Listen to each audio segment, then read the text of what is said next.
Mike Tech melt up week. Oh boy, here we go. Do-do-do-do-do. Good morning.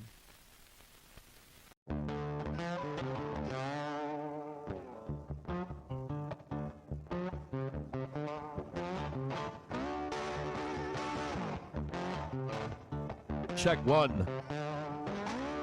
Another fine day of taking money on the opening bell. I was asked on,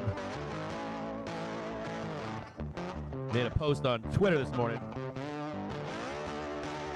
Said, take the money and run. We're going to discuss.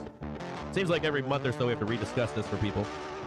So we should, baby.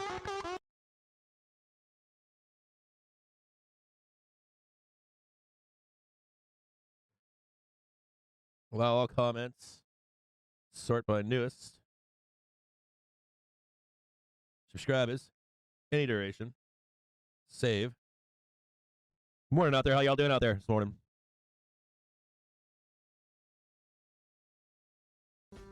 Get right into it. Okay, so we've got some talking to do this morning right off the bell. Spy, SPX, yes. We got some QQQs, some Apple, some Tesla talk. Thursday, finish strong. Finish the quarter strong. Melt up in progress this morning. Melt up in progress as of, I guess it's been melting up for some time now, right? Now, I made a post this morning where I said, take the money and run. So I haven't changed anything from yesterday. So I just want to show you a few things right off the get-go this morning. There's a few things I want to show you. This is the 5-minute chart right here. You can see all retests of the 5 have been met with Burr, right? We want to talk about, well, right now, just off the opening bell, as long as price stays above the 5-minute 1 minute line, you're good to go for a move higher. Now, with that said, when you trade zero dates, 1 dates, any of that kind of stuff, oftentimes, I gotta clean up some of these old price targets that we wanted to hit. Don't worry, we've got higher price targets here. We've done all of these here. We've done all of these here. Now, what I want to talk to you about this morning, though, that is important to you as a trader. Now, most of you know this. Some of you have not been here. Pile on in. Good morning, everybody. How's everybody doing? Got a big old giant gap down here to fill. Look at how much burr we've got this morning. You'll oftentimes hear people say to you, booking profit. You should always book profit when you can. I saw some people on Finta this morning say, no, we should continue trend. Just stay long on those 1 dates that are now 0 dates today. But I want to talk to you about that because some of you know this, but some of you don't. And I always find it fascinating. Well, one of the reasons I always find it fascinating is because, or this answer, what I find fascinating is 0 dates and 1 dates, and in this market, in this specific market, this past year or so, maybe 2 years, there hasn't been a lot of liquidity in the market. So there's not a lot of room for you to be wrong. This is even for bears, too, on the downside. There's not a lot of room often. You'll notice that when you're in a bear market or a sideways market or a market with low liquidity, that you're not, there isn't a padding for making a wrong mistake. So in a bull market, when there's lots of liquidity, you make a mistake, liquidity is going to come in and help you for being sloppy. But not only that, due to the nature of a 0, a 1 date, or a weekly in this market, we have wild swings. And you're usually directionally going to get paid the most money in a directional move. You'll notice sometimes you'll buy a 1 date, a weekly, and you'll see, let's say price starts at $1. You'll see it over time. It'll go, watch my cursor right here, it'll go $1 to $1.50, down to 90 cents, right? Maybe up to $1.60, down to 80 cents, right? $1.30, 70 cents as you move up, right? So if you are that trader that's like, well, first of all, if you're in trend day, yeah, if you just held the entire day, you'd probably make some pretty decent money. But if you're that good, you can more than likely buy that 0 date once, twice, 3 times, 4 times. And oftentimes, 9 out of 10 times, you probably did not time your entry proper. You probably timed it up here. And so you're constantly trying to chase the entire way up while being met with theta burn. Normally, 9 out of 10 times, I bet one of the mechanics that you're using to enter these trades, I held too long, the move directionally went against me eventually. You get caught and trapped at some point. And then you get caught and trapped also by Greeks. Now, if you're trading, if you're in like call spreads over a course of a week, that's different. If you're in a higher time frame, like I bought a month out calls, that's different. But when you're trading 0 and 1 dates, and often this week we have one more day left, so there ain't weeklies that are going to be on your side holding for this. My point here is multifold. So if you took this trade with me in the close yesterday, these calls in the close yesterday with me, you're making a bet that this is going up significantly on this open. And then when you come into this market today, this morning at 9:30, you are now making a new bet. You understand? So if you take that money off the table, let's say you place this bet at close. Boom, I made a bet at close. You wake up and it's going your way, right? You take the money off the table and things change overnight with 0 dates and 1 dates. All kinds of shit changes. So you don't know, you don't know where you're going to open, where you're going to continue on, if you're going to gap up or whatever. You take that money and you then renegotiate a new bet. And so just right now, off of this open, you're renegotiating. Are we going to gap up? Are we going to squeeze? Are we going to trade stars? Are we going to consolidate? Are we going to delta hedge? You don't know what's going to happen here, right, at this point. So you have to renegotiate that trade on open. You should be booking profit on 0, 1 dates, and weeklies when it goes in the direction you want it to go in. You book profits, renegotiate that trade. If you're in a 1 month call or put, no big deal. Spreads, no big deal. But if you're out there trying to trade hard and fast, I pick the direction right. I pick the timing right. I hit my price target. You can sometimes leave runners on if you want. You can do whatever you want, but I'm telling you, to be book profits on these trades, you're in this for it's directionally in your favor. If you're that good to time it right, pick the direction right, pick the buy-in, the sell right, and when you're a pro like that, you know to book profit. Because if you've held too long, you know that it turns against you. You're talking about going 100, 200, 300% in profit to 0 in a matter of moments.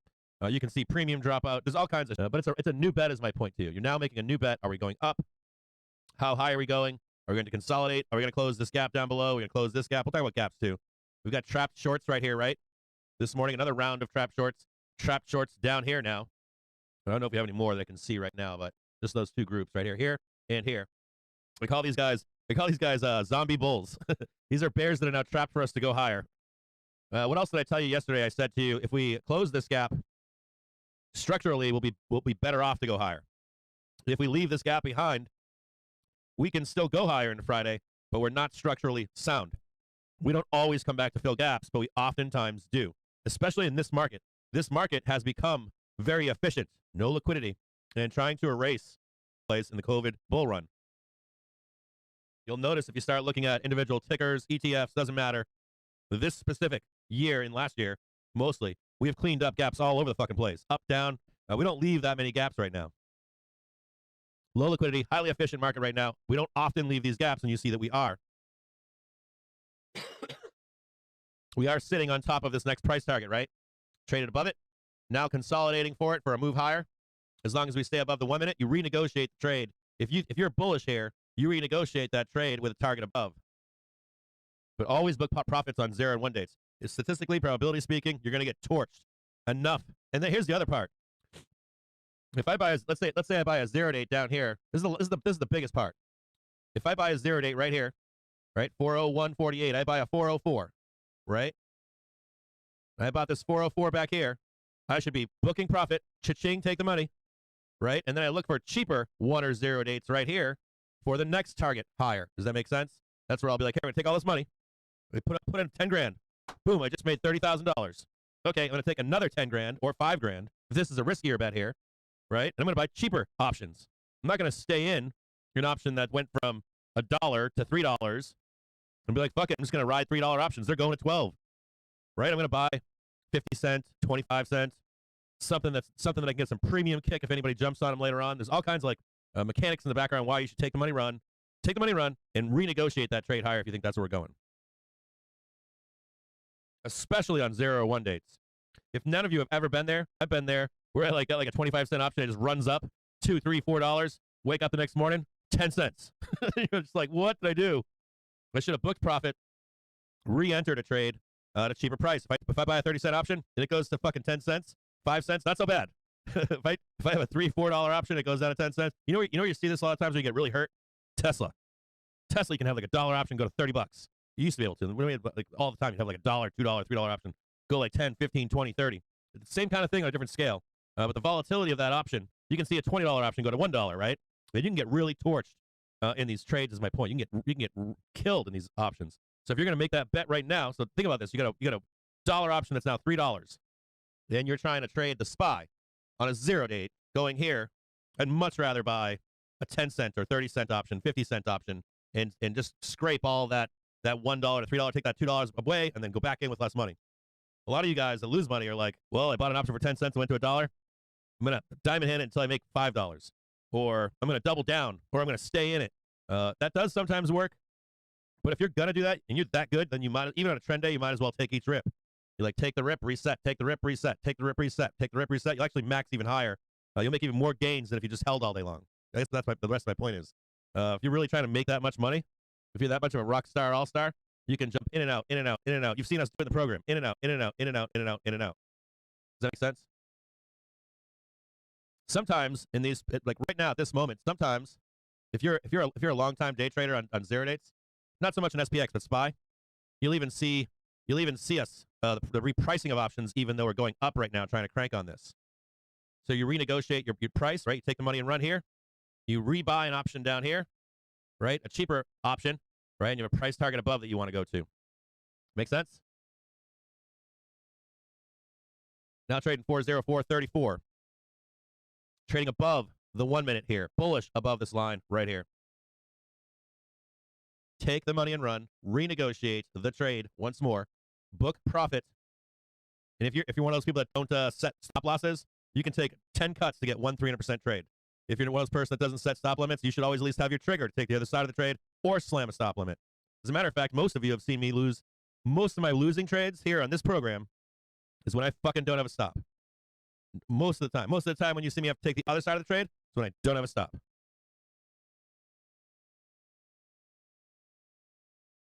Now that we're talking different things here. If you're owning stock, you have a stop limit that's lower. If you're trading a monthly, any kind of other structured trade, if you're trading, the spreads on SPX are smaller, right? Less volatility on SPX, less volatility on ES. But if you're trading 0 date SPYs, these are fucking hard and fast rules. Hard and fast. Rarely to be broken. Sometimes you can. You'll see me break them sometimes. I'll just add to a position. I'll believe in my position. I'll be upside down in my position. There are times to do all that shit. If a position opens lower than you expected it to open, you're losing money. Do you add to it then, reset? I mean, there are other mechanics to this part of this trade. If a trade goes in your direction like this over this time, take the money and fucking run. I'd rather place $1 a day before, make $3 or $4, make another trade for 30 cents. If it goes wrong right off that bell, what did I lose? 30 cents? I'm fucking still banked for the day. Fucking stoked. I'm stoked. It's like going to a casino table and being like, here's $1,000. I just made $1 million. Let's let the whole million ride once more. It's pure insanity. That's basically what you're doing, right? If you're going to do that, there are easier ways to do that, or there are more profitable ways to do that. I know some of you are like, well, I'm trying to build an account. There are way, way, way safer ways to place 10 trades that are going to build your account and print you 100% every time than 0 dates, 1 dates, weeklies, any of that shit. So even that argument, there's better trades than a 0 date or a weekly or a 1 date. There's no real argument where you win this, I don't think. Well, I guess you win it. You know how you win it? You go the fuck back to work tomorrow. You go back and you take your fucking job again, and you have to work a job. You know, that's pretty much it, right? Because ultimately, you're the only person. You can scream at me or yourself or whoever you want, but ultimately, you end up paying that price. Ultimately, at the end of the day, all the shit talking that you see out there, you wind up being the one that has to eat that shit burger. You know, we can brag, do whatever we want to do, but the truth is, you're the one that's going to have to live with that decision. $3.99, $49. You know, I'm not going to come here on a live stream and be like, you should, you know, pay heed to these rules that I live by because they have, you know, served me badly or something. You know, here we go. There's S1 right there. There's your pivot 4055. $3.99.49 is S1 down here. Feels good to book profit. Trust me. It's a good feeling. It feels really good. The S2 397.62. And then you've got the 397.62. So, you know, I was talking to a guy the other day and he was like, why do you come on late some mornings? And I was like, it's because I want the market to open up for these people. 396.57. There you go. S3 right here. S2 down here. Little gappage to fill down here. Leaving behind all kinds of gaps. Right? I want the market to open oftentimes for traders. I don't want them to. Here we go. We R2. We got R1. Hold on a second here. R2, R3, R1. Trading low right now. You see it right here, right? Trading below 403.76, trapping some bulls. Or 402.41.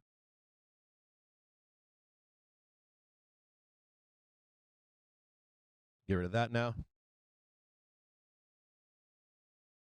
Let's see where the options market is priced today. R2 is 403.46. Right there.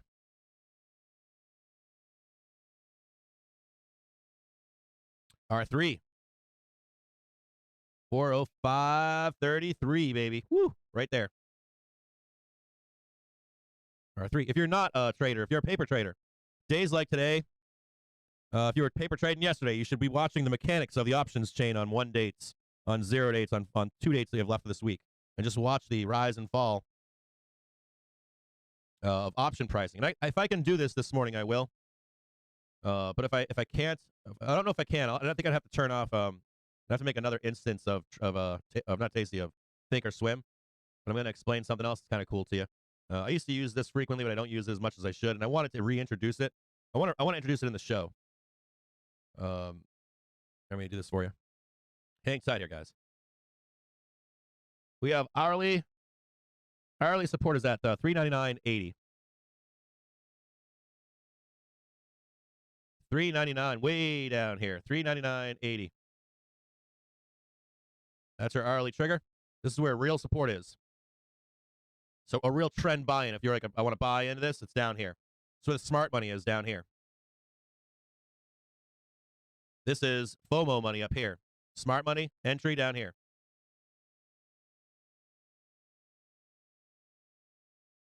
$397.10. This is where the really smart money is, down here. So where your daily trend is, right here. Your daily trigger. Daily trend, way down here. Smart money, wrinkle brain money. Smooth brain, wrinkle brain, down there. Booking profit, smart and wrinkle brain, right here. Make sense?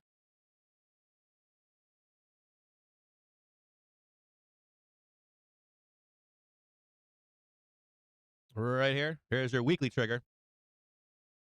Here's your monthly trigger.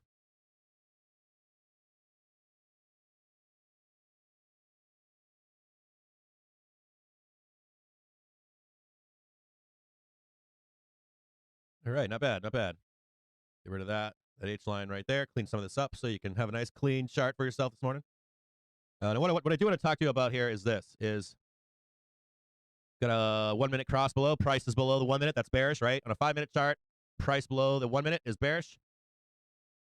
Confirmation of that would be a rejection, and then a trade below with a target at 402.55. And we have this area down here to fill, if we even do fill it. On a 1 minute chart, we have a bearish cross. You can see it right here.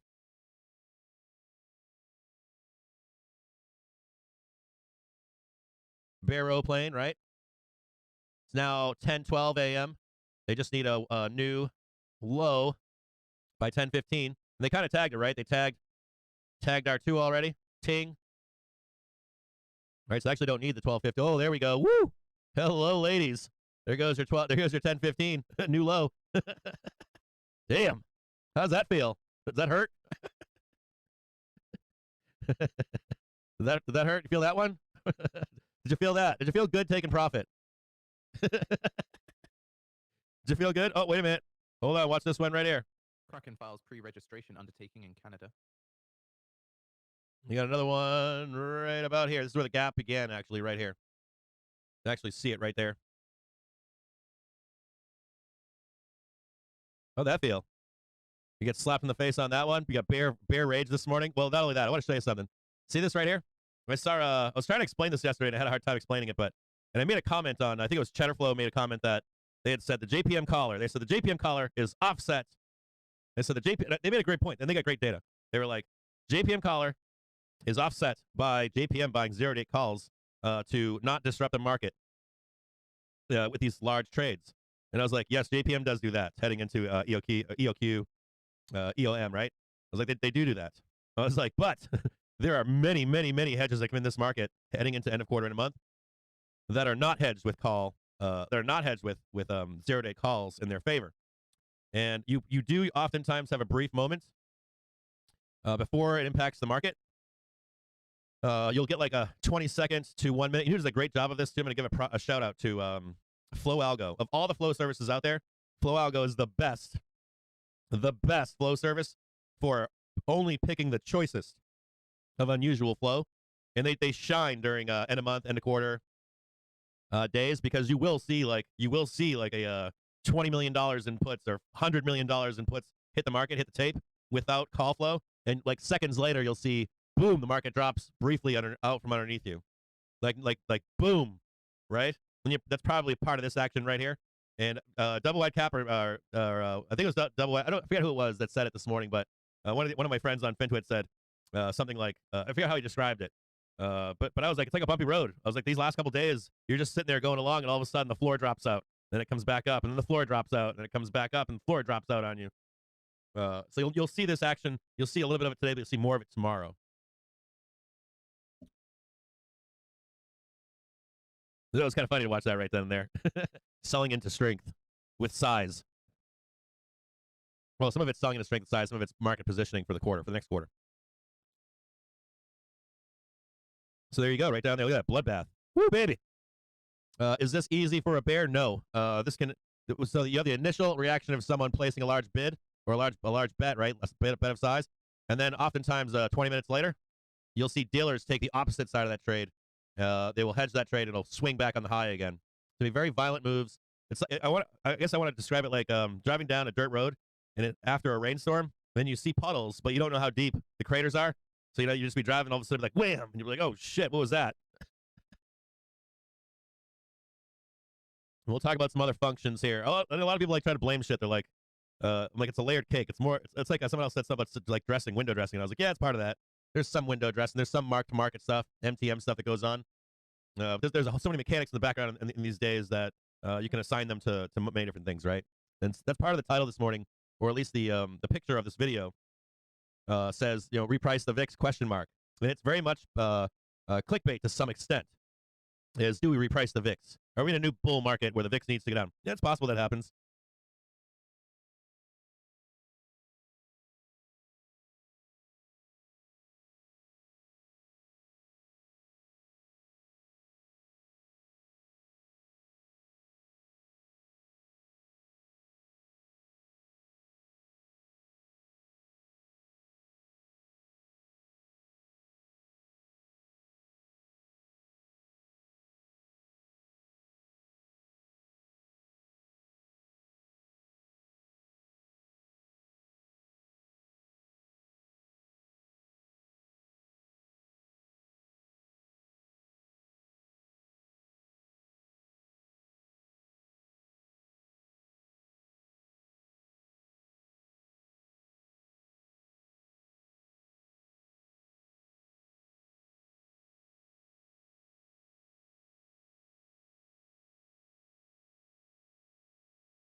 Okay, so all that's out of the way.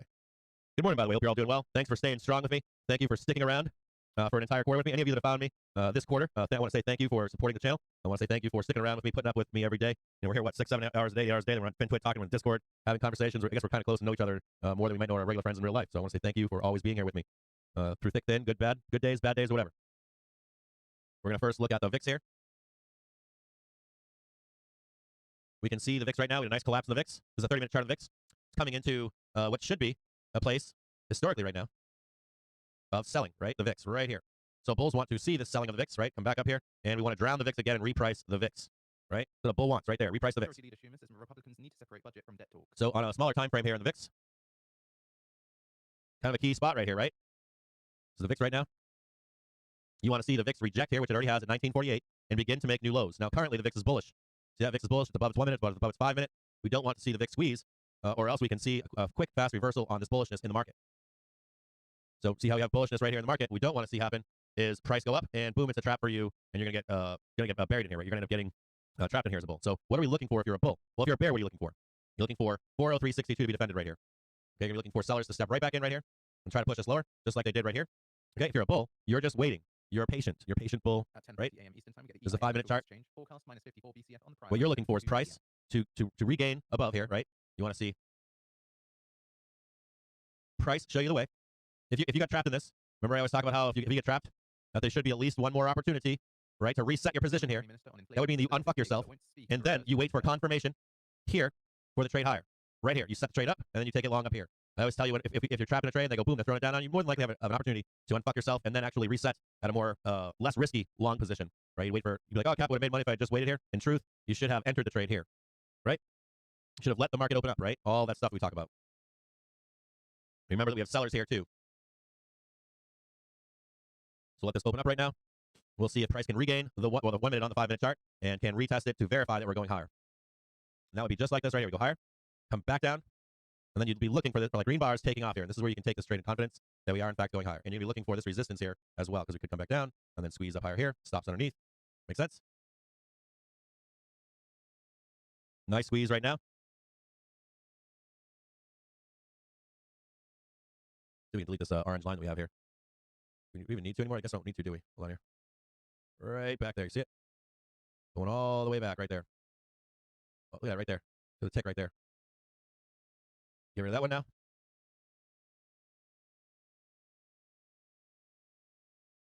We know the sellers are right here. We know there's another box of sellers right here. So you can see them. And I'm flat right now. I've got puts still. I've got Friday puts. But my printed calls now, I don't know, 4 or 5 goddamn times. I should be swearing. I feel like calls are printed like 4 times right now. I have crash puts just in case. I haven't sold those, but no long position. I want to see the market open up, develop. I want to see this here. I want to see this here. Price come down here, come back here, start to consolidate. I'm going to set up a trade for right here. If this happens, if this can work itself out over here, start to squeeze this up higher. But I don't want to put any risk on in here. I don't want to lose my money in here. I want to get ground up and repricing of options in here. None of this nonsense. I got no wants or needs to trade this until we can start to prove itself that we're going higher here. I don't want to see supply just feeding into me. Supply just coming into me, trap me in here, get bloodbath down here to the next level, bloodbath down here, none of this noise. I want anything to do with this. I'll tell you what I do want to deal with. I want to deal with this up here. I want to get that price target up there. I want to get that R3 right there. 10 seconds. Hang tight here. Of April, or the second couple weeks of April. Market volatility. It depends on where we close tomorrow. I'd like to put a hedge on the market of some kind. I'd really like to see us close at like 406, 410, somewhere in there. What I don't want to do is, I'm afraid of is I don't want to close at 406 and gap up on Monday to like 410, and I'm kind of not fucked, but it wouldn't be the best positioning. So I think I got to put them on for 3 months or 6 months. If it's a triple leverage ETF, it's probably a 6-month trade. If it's a putback spread, probably a 3-month trade. And I don't think I want to put on put spreads until we trade 420ish, and then I'd like to max short the market above there if we trade higher. All this stuff is predicated upon the hedging information that comes out into tomorrow's close.